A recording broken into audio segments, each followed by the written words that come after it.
the Sefer Ha-Bahir, and a little bit its place within the development and the revealing of Kabbalah, Seidas HaTorah, the inner secrets of the Torah.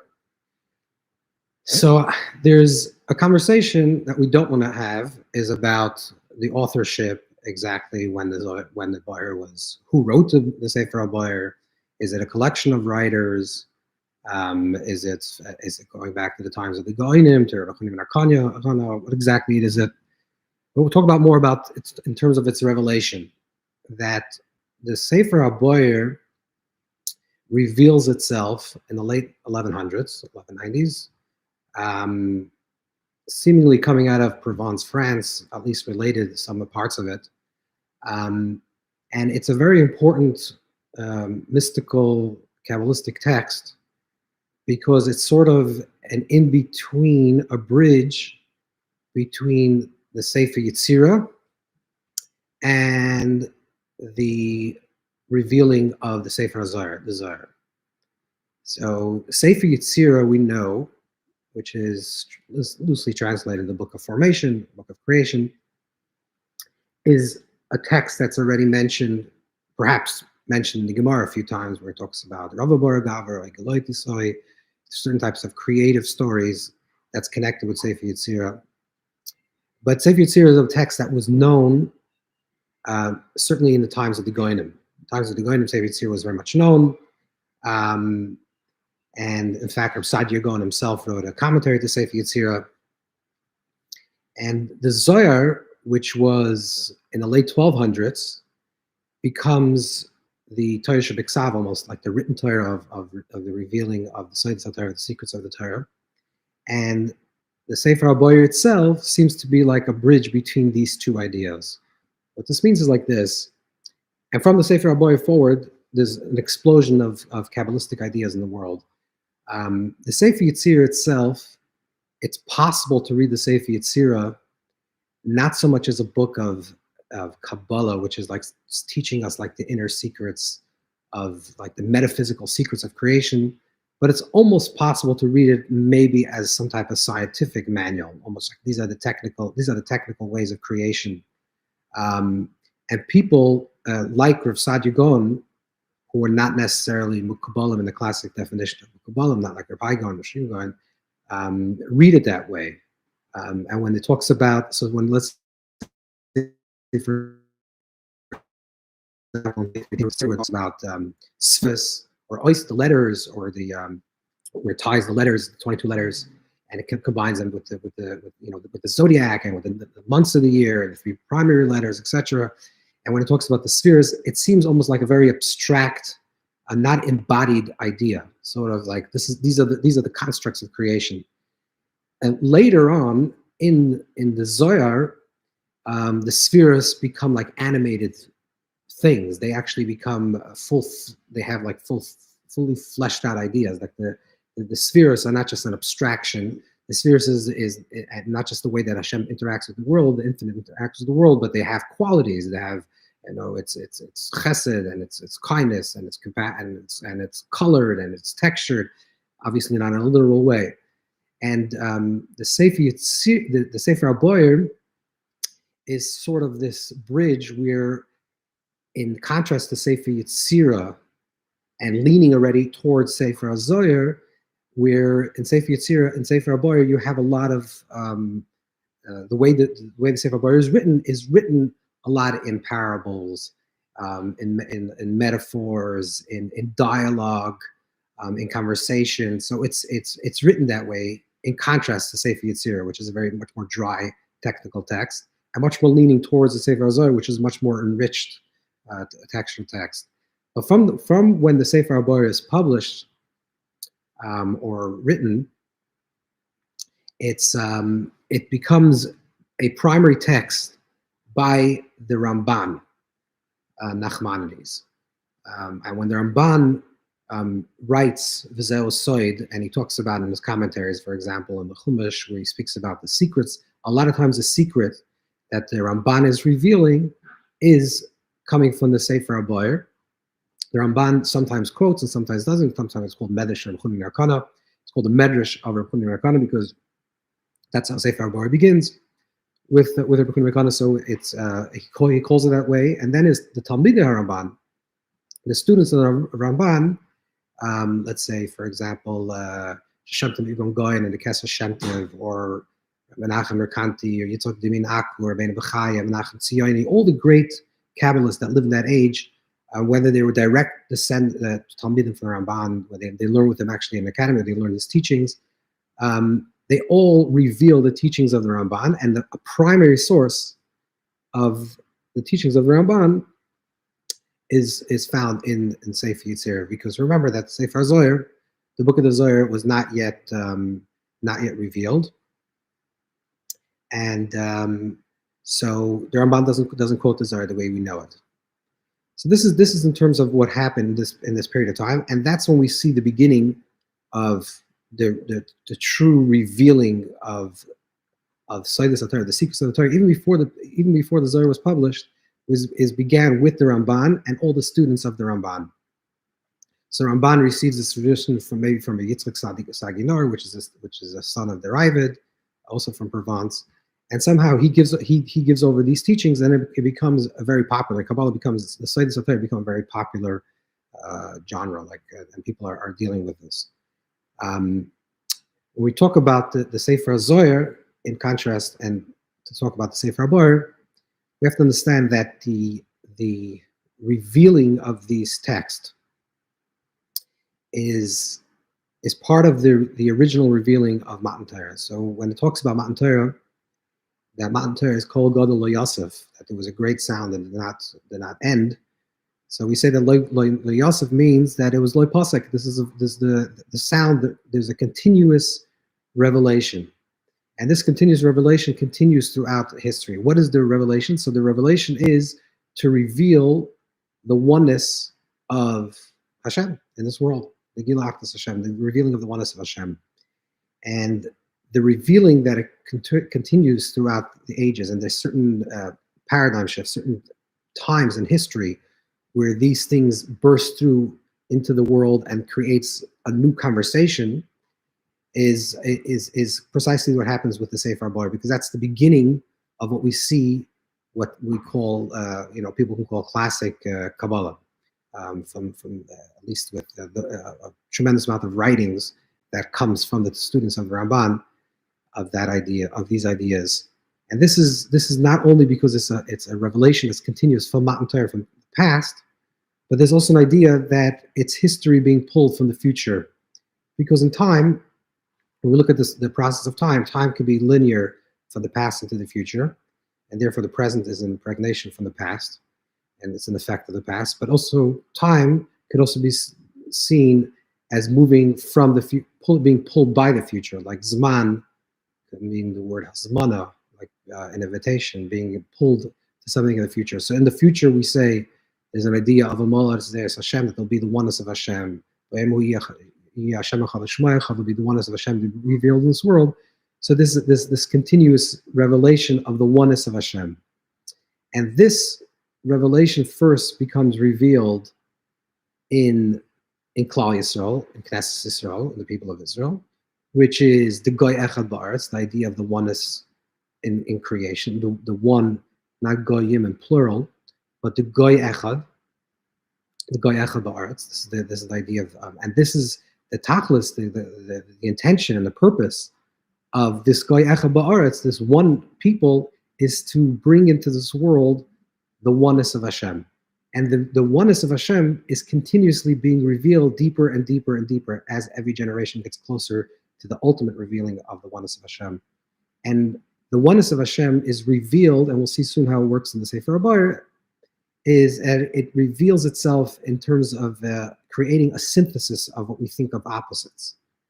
So the more we can create, the more that is created on a conceptual, revealed, revelational level of Torah, of the Seidas, of the secrets of the Torah, that's revealing the Achdus Hashem on a super spiritual level, eventually that trickles down and has an effect on everything, on the entire consciousness of the cosmos, that everything is moving towards that place of unity. So it has a trickle effect, that it has a ripple effect, that it changes the science of the generation, the philosophy of the generation, the psychology of the generation, the politics, the geopolitics.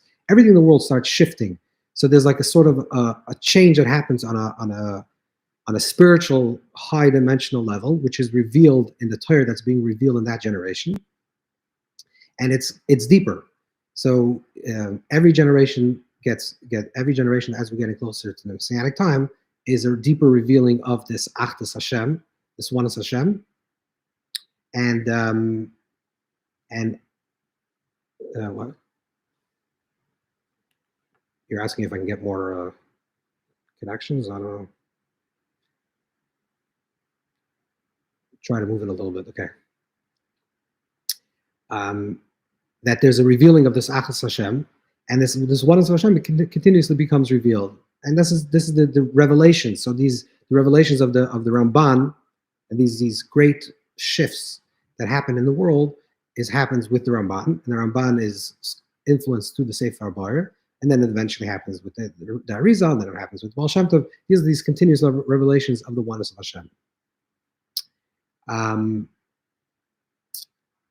The Sefer Ha-Bahir itself, so there before the Sefer Ha-Bahir, there was the Hechalos, which was a particular type of form that was of practice that goes back to certainly to the time of the Tanoim and the later the Amoraim and the Goinim, and there's the Shir Koima, which is more to study the body of God, Kaviyachol, and the Bahir falls more into a place where it sits as, like we said before, it sits as a bridge between the Sefer Yetzirah and then eventually the full formation of this idea in the Zohar itself. So as opposed to being just an abstract with very little poetic and imaginary ideas, and even though it does speak about Isis and does talk about Sefirot, all these things, but in a very not full way, the Sefer Ha-Bahir takes these things it's really a medrash. That's why it's called a medrash in B'chun Yachana. Where a medrash means that it fills it out. It has that poetic type of quality where there are stories and there are parables, and sometimes the parables are understandable, not understandable. There are statements, but the statements are not necessarily finished. There's unfinished statements. It feels like you're in the middle of saying something and it stops. The cyclical patterns the Sefer Ha-Bahir talks about a lot, with regards to time. That time is not just linear, but it has cyclical nature. It feels like it has like a much more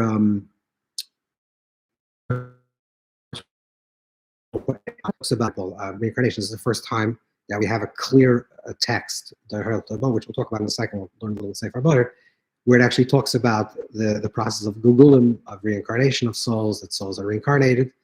So these are ideas that become revealed in the Sefer Ha-Bahir, and I would say like the Zohar I would say that the Zohar is sort of like a full revealing of what the Sefer Ha-Bahir is. A lot of the concepts that the Sefer Ha-Bahir writes about and talks about in a few short words in the Sefer Ha-Bahir, in the Sefer Zohar, these things become much more revealed.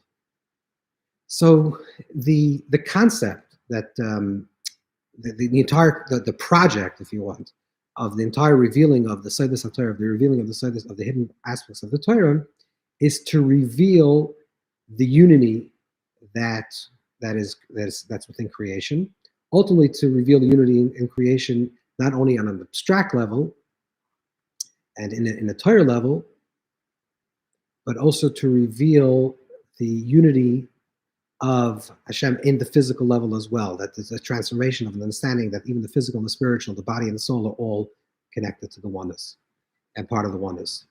So if you literally start with the first teaching, we'll go through a few of the teachings of the Sefer Ha-Bahir and show you how this exactly works.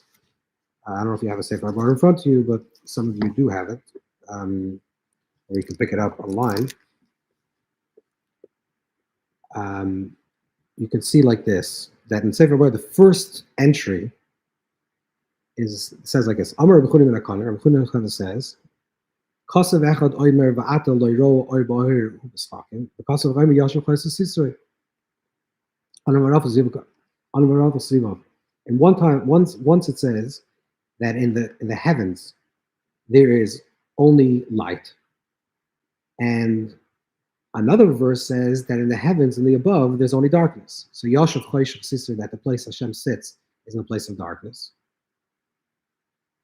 Or there was such intense light you can't even see that light. So is the place of the heavens? This is just a question of a verse, but it's really a question of like what is the makar? What is the source? Is the source a light, a revealing, or is the source an intense, so intense that it appears to us as darkness? And does it have a quality? Quality would be that it's a revealing, could be a quality of light, or it absolutely has no quality. It's absence of quality. So and here is very clear. What does the Sefer Ha-Bahir say? And then there's there's a third verse that comes and reconciles these two verses and says, that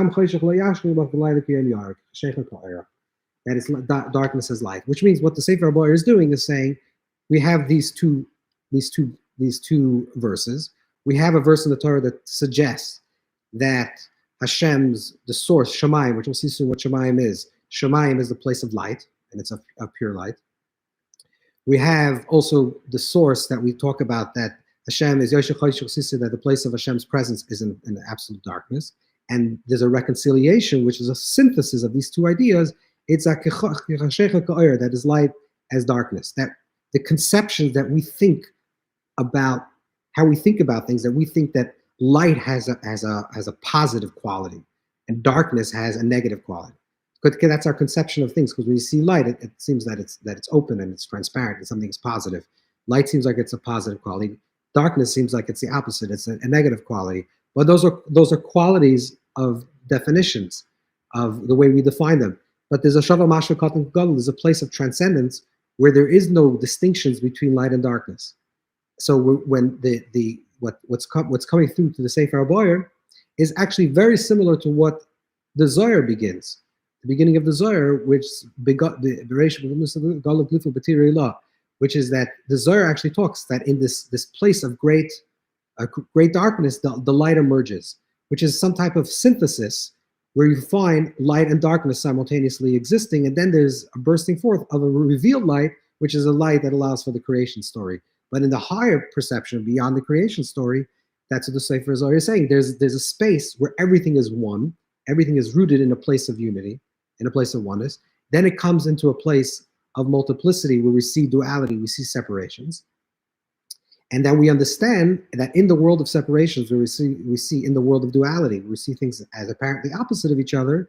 If we get a little bit deeper, we can recognize that in the separation, there's really a connection, and so that it's really rooted in something that's really unified in these two things. And that's a high teaching in terms of a conceptual teaching in terms of how it exists within Torah. And then we can take it actually in life and think about that things in our life where we see where we understand that Hashem's presence is with us in all these things. Of course, the Sefer Ha-Bahir is not saying that, but that opens up the conversation to understand some type of synthesis between light and darkness.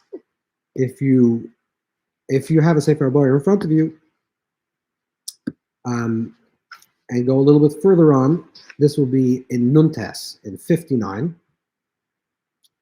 So the Sefer Ha-Bahir, again, if you have this text in front of you, it would be helpful, or you can check it online. 59, it says, My Shemayim, what is Shemayim? When we talk about heavens, what are we actually talking about? What is the heaven? Okay, this teaches us that Hashem gathered HaKadosh Baruch Hu, the transcendent one, the infinite one, HaKadosh Baruch Hu, the Holy One, took fire and water. And this is, by the way, this is already also sort of mentioned in the Gemara Chagigi, the Beis, that took fire and water and joined them together. And this became Shemayim. Shemayim is Eish Mayim.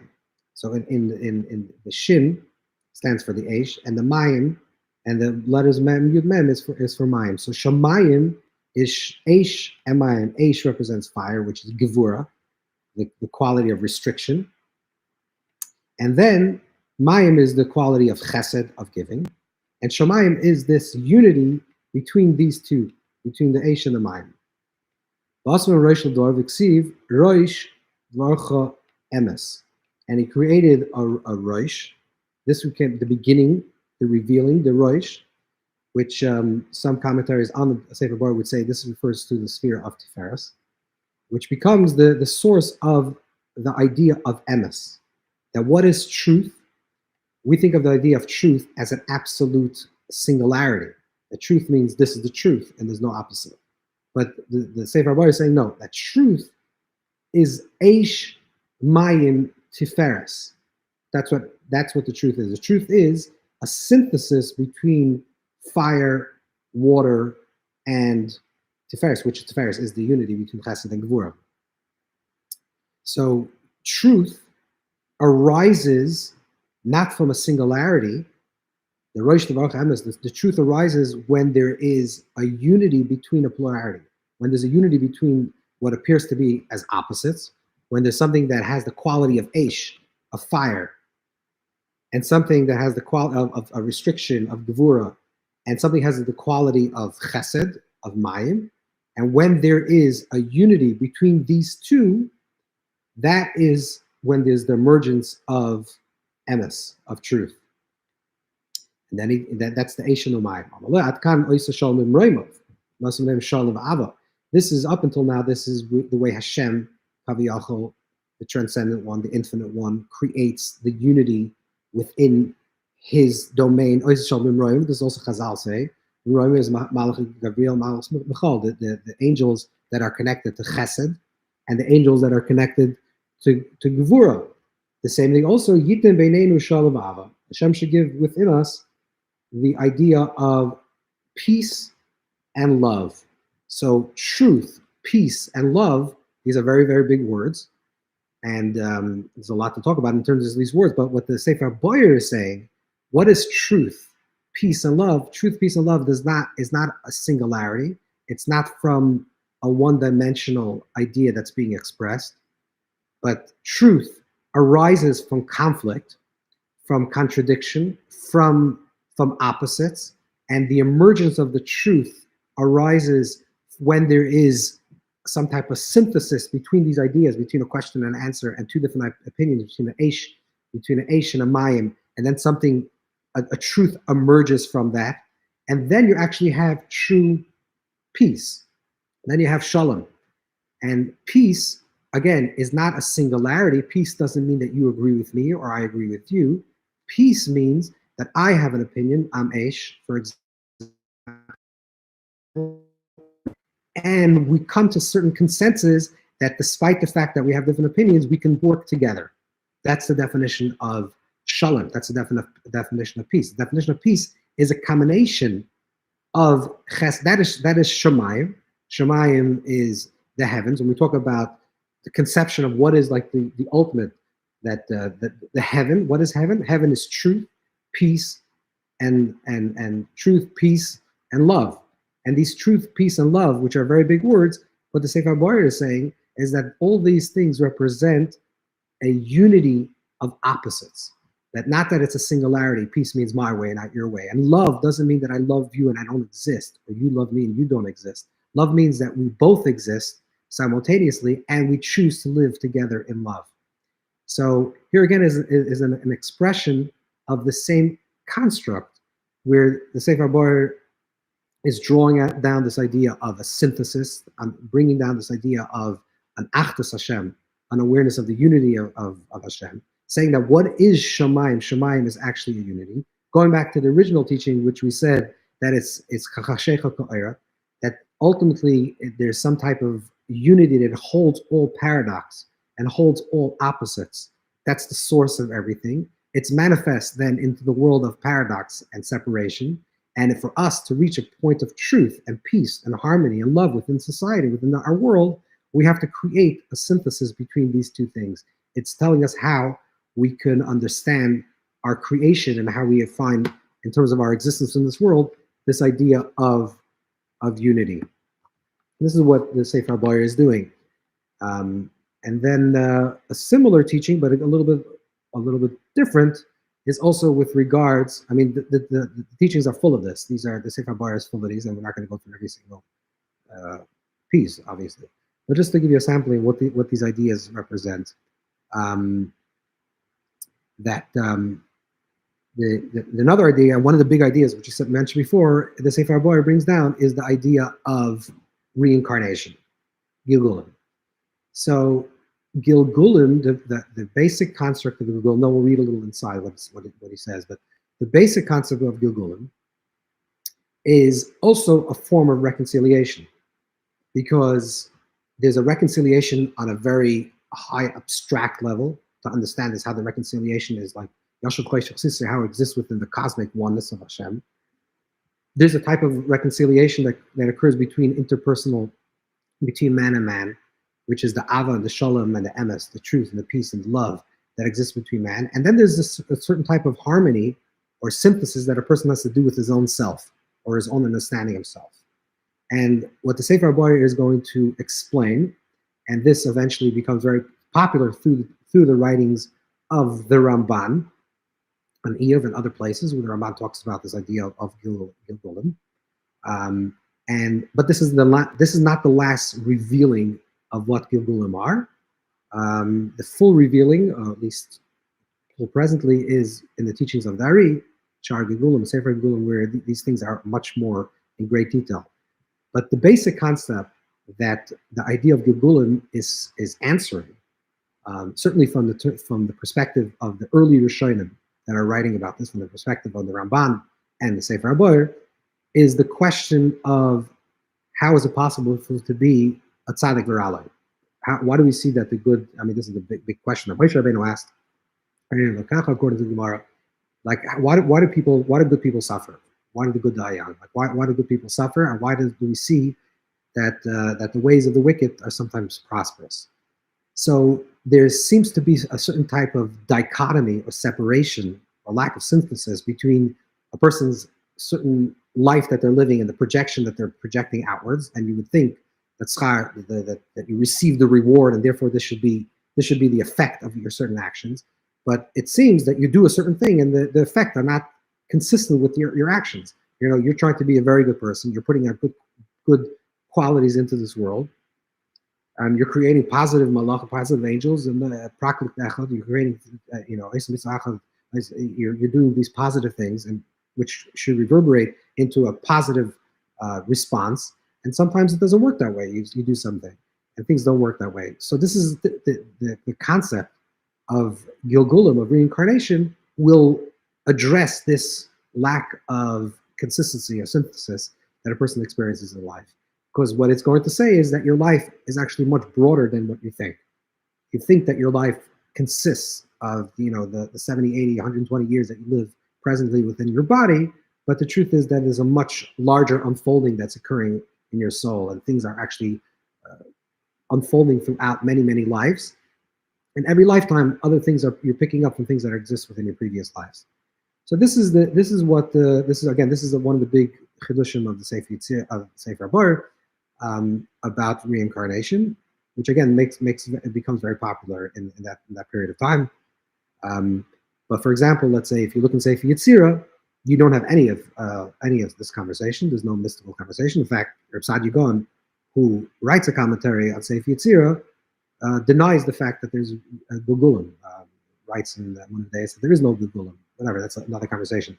But this conversation, the Sefer Ha-Bahir, becomes much more elaborate in Sefer HaZohar, like you have in the Parshas Mishpatim, which is the idea of Gilgulim. Not too much, but this is the conversation becomes much larger.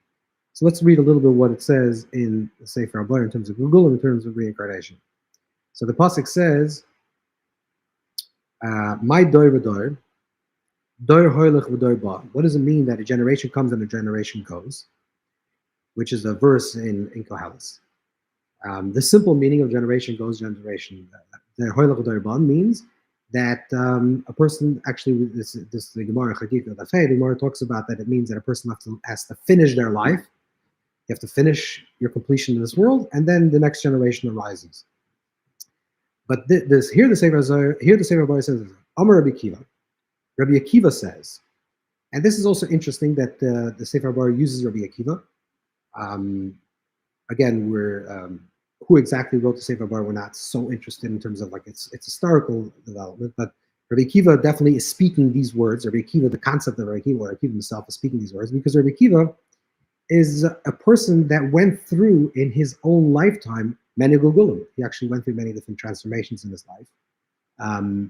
He's a person that started off as a Ma'aretz. The Gemara says that if I have a Talmud Chacham, I'm written like a Chabar. He was a very intense Amaretz, like, and very proud of it. And then he becomes the greatest scholar. Rabbi Akiva was a person that was dirt poor, tremendously poor, and then he became very wealthy. So Rabbi Akiva is a person that actually went through many gulgulim in his own personal life. In fact, he's a Ben Gerim. He's a son of converts, so that in itself is a type of gulgul he went through in the previous life, or in his genetics. He was part of another people that became part of Klal Yisrael. So Rabbi Akiva says, Dor ba shekvar ba, that this refers to a generation that comes that already came before. That means that the concept of when the pasuk says Dor ba means that the generation that we have now, or the life that we're living now, that the unfolding that's occurring in this lifetime is actually an unfolding that already happened.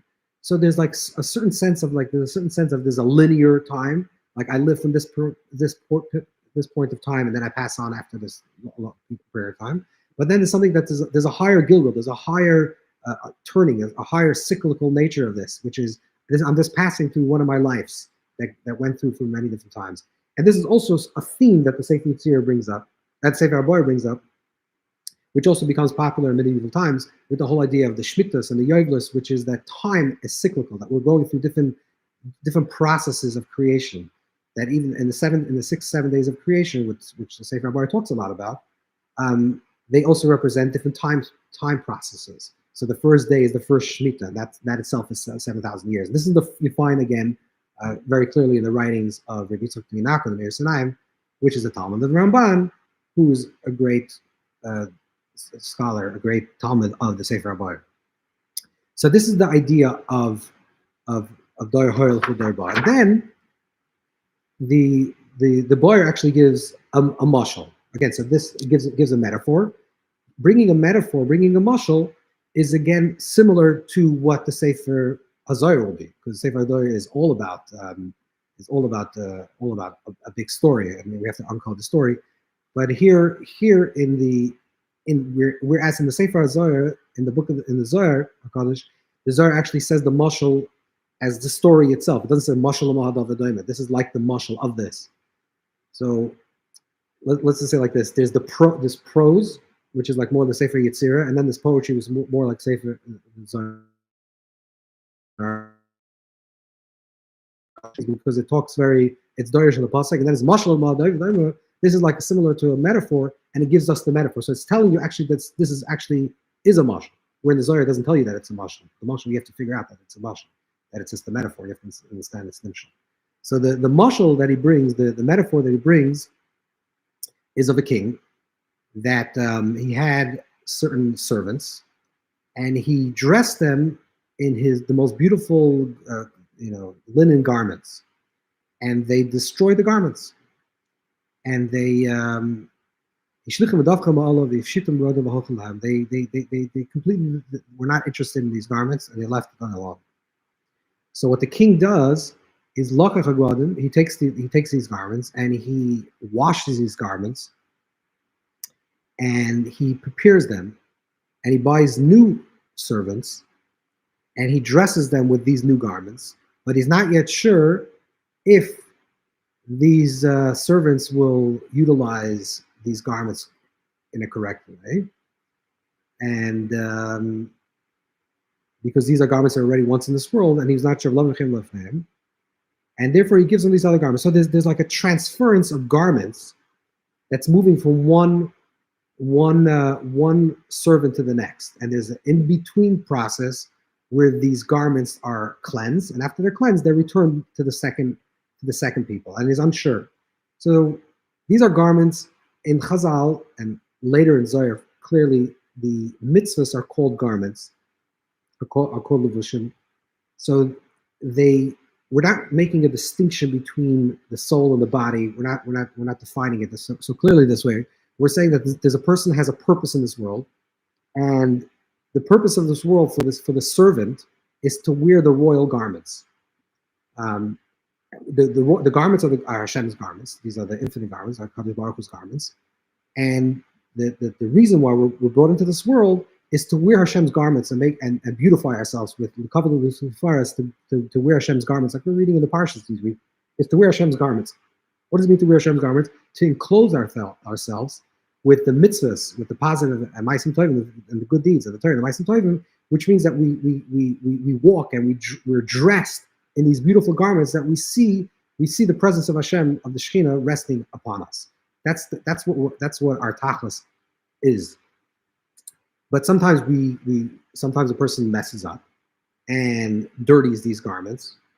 So these garments are like sort of the mitzvahs, but also connected to the soul himself, to the person's soul himself. And the garments are taken away, which means after a person passes on, the garments are taken away, which means that the garments, I think what the Sefer Ha-Bahir is saying is that the garments do not, this person's soul does not enter into a state of Gan Eden. And it needs to go back. It needs to go back into this world another time. It enters into a new person. The person has now the garments that are cleansed from its previous imperfections. Obviously, it has a residue of its previous owner, because that's the effect that it has on the other person. And we have to work on the second life to perfect our own garments, to make sure that we cleanse our own garments. Avol ha'aretz la'olam emedes. But the earth always stands still. That the earth is always in a state of stillness. It's very unclear exactly what the Sefer Ha-Bahir is referring to over here, what it means, that because that's part of the pasuk. That's actually part of the verse.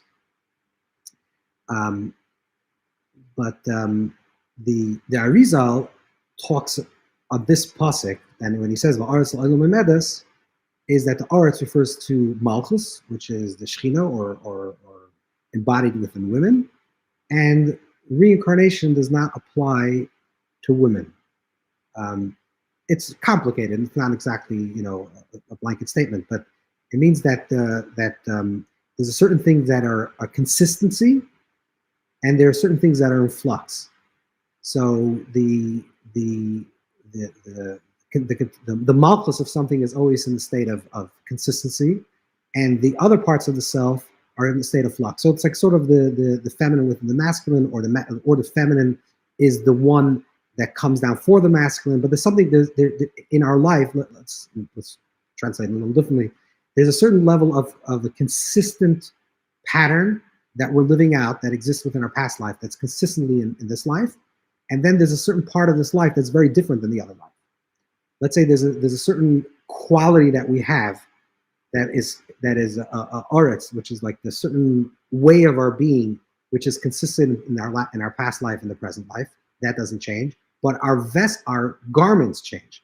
Our garments is also our machshava d'ramaisa, which is our thoughts, our words, and our actions. Those are actually changing throughout this life. We have different thoughts, different words, and different actions that we have in this life and the other life. Even though there's certain consistency, like the backdrop, so to speak, is the exact same soul that exists within one life and the other life. So this is another teaching that we see in the Sefer Ha-Bahir, where it's again exploring a similar idea, which is the idea of trying to make sense and synthesis of our lives, to say that even though you think things are one way and it appears to be one way, and therefore I don't understand why I'm struggling for one thing that happened, I don't understand why I'm suffering because of certain actions, or why I'm not being repaid in a certain way. You should know that this is part of an unfolding and part of a process that is putting forth.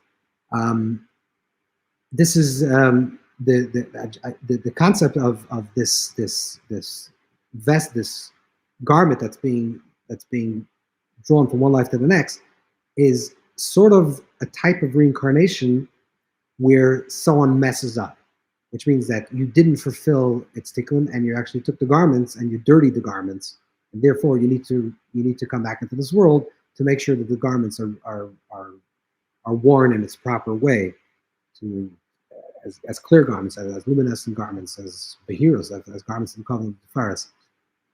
But if a person already perfected in a past life and achieved their certain tikkun in their past life, that's another question when they have to return into the next life. Will they have to go through a process of reincarnation? So this is again is also in the Sefer Ha-Bahir, to be a little bit clear, in the earlier Shonim, the way that before the Arizal talks about this, is that reincarnation comes to perfect something that was done that was misdone in a previous life. Something was wrong in a previous life, and therefore you have to correct it. And you have to correct the tikkun. The garments were dirty, and therefore you have to make sure that the garments are clean.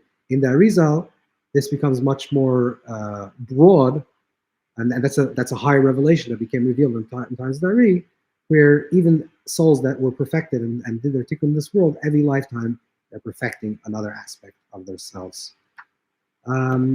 This is be'erech what I wanted to say about Sefer Ha-Bahir, and a little bit how Sefer Ha-Bahir stands in like this crossroads in Jewish history between Sefer Yetzirah, which was not a Kabbalistic book and certainly not popular by the mass, and the Sefer Ha-Zohar, which then becomes the Torah Sheba'al Peh of